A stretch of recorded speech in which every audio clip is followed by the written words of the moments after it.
فيتامين بيدوب في الميه. النهارده هقول لكم على اكتر 5 سبلمنتس وفيتامينز ما اقدرش ان انا استغنى عنهم، وانتوا كمان ما تقدرش تستغنوا عنهم.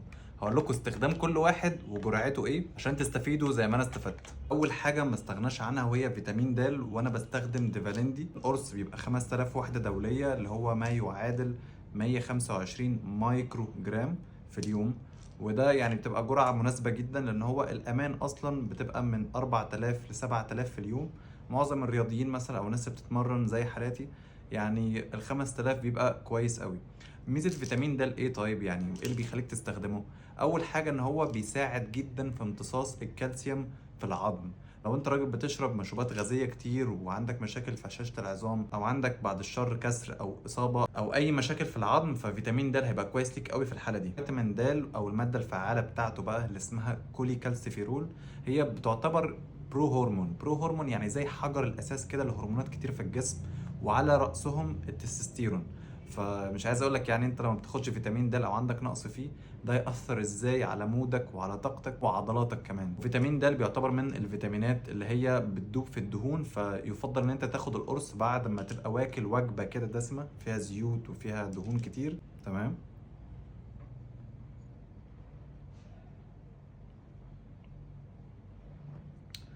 بس وي ار دون. مش محتاج بقى تقعد تتعرض للشمس 3 4 ساعات كل يوم عشان والشمس بقى اللي انا قصدي عليها اللي هي الشمس عشان تاخد يعني اقل بكتير من ال 125 مايكرو جرام اللي انت بتاخدها من الاقراص. بس كده الموضوع سهل. تاني حاجه لازم تجربوها وهو الزنك. تاني حاجه لازم تجربوها وما ينفعش ما تبقوش ماشيين عليها، هي الزنك. طب والزنك فايدته ايه؟ الزنك فايدته ان هو بيزود جدا من المناعه بتاعتك، وبيساعد في نمو الخلايا، وبيحسن جوده ونمو الشعر والجلد والخصوبه.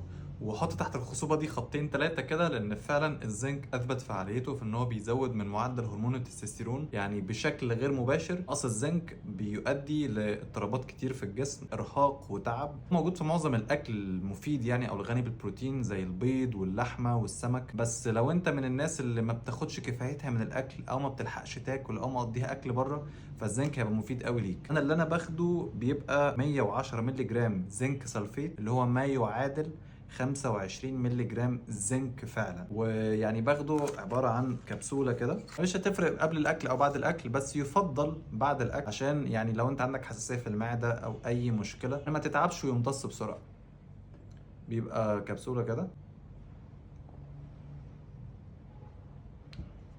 and we are done.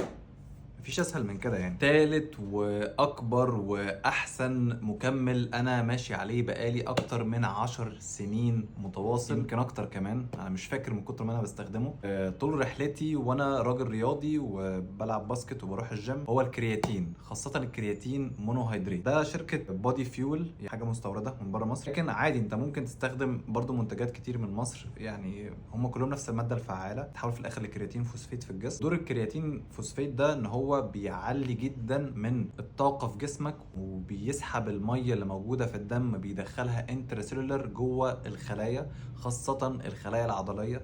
فبتحس ان المسلز بتاعتك كده فل و3 دي وهايدريتد، شكلها حلو.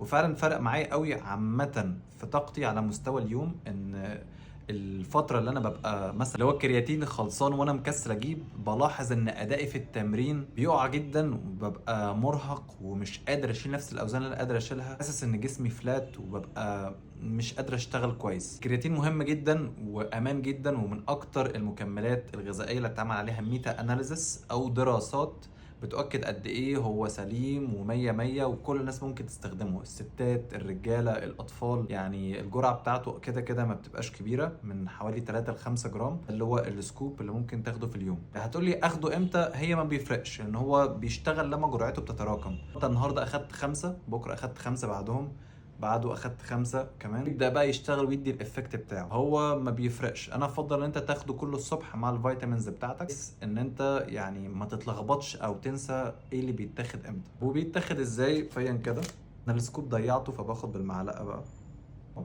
كده.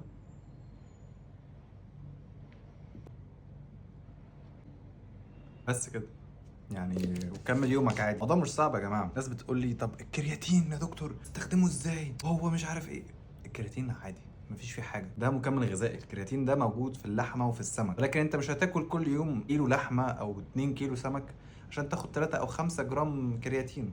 لا، انت بتديه لجسمك في الحاله المونوهيدريت سهله الامتصاص جدا، المايكرونايزد، وبيمتص وبيديك فايدته، والدنيا تمام التمام.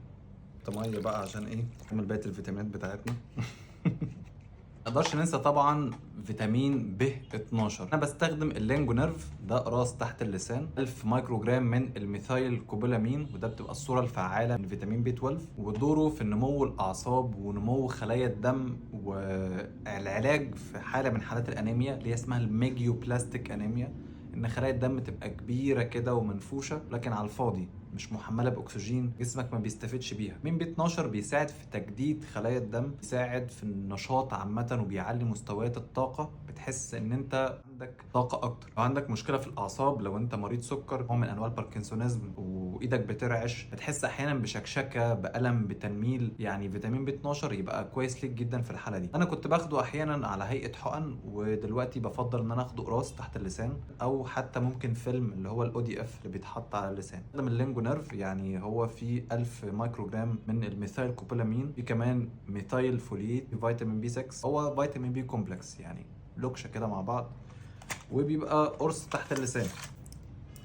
وفي الحقيقه هو طعمه حلو، يعني هو طعم الفراوله بيبقى لذيذ يعني بدل الحقن. يعني الحقن بصراحه ان انا كنت باخدها مره كل اسبوع، الموضوع بقى رخم، يعني كل شويه بقعد اتشكشك. اهو القرص اهو، بس بسيبه تحت اللسان كده يعني 3 4 دقايق بيدوب بقى. ما تقرقشوش، ما تبلعوش، هو سيبه يمتص. تحت اللسان بيبقى فيه بلاد كابيلاريز كتير او اوعيه دمويه كتير، بتسرع الامتصاص قوي بتاعه، وبيخش على مجرى الدم على طول. اخر الفيتامين بستخدمه هو فيتامين سي. فيتامين سي من الفيتامينات المهمه قوي، لان هو بيساعد في زياده المناعه، ان هو بيحفز المناعه جدا في الجسم. كمان هو انتي اوكسيدنت او مضاد اكسده، يشتغل على انه يهاجم الشوارد الحره في الجسم، مخلفات الخليه اللي بتكون موجوده في الجسم، يقلل من الالتهابات، وبيحسن امتصاص الحديد. هو من الفيتامينات اللي ما ينفعش ان انت ما تاخدهاش، موجود في حاجات كتير زي الليمون، البرتقال، الجوافه. بس يعني كالعاده لو انت بتستسهل زيي وما بتحبش ان انت تاكل كيلو برتقال او 2 كيلو جوافه كل يوم، انت ممكن تاخده كده زي يعني على هيئه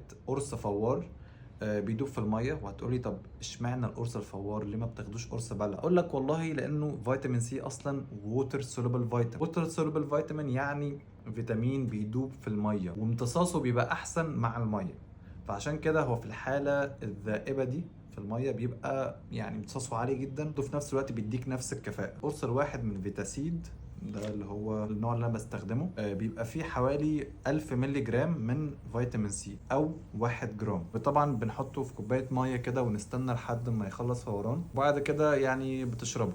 كل الحاجات دي لو سألتوا عليها في الصيدلية هتلاقوا يعني أسعارها بسيطة جدا، روح ما بين ال 20 جنيه، 50 جنيه، 60 جنيه. يعني أغلى حاجة هو الكرياتين، أنت ممكن تجيب أي حاجة عادي محلية من مصر، وبتستخدمه بقى لمدة شهر أو 2، يعني بيكمل معاك مدة يعني. بس كده خلاص داب، بس خلص فوران.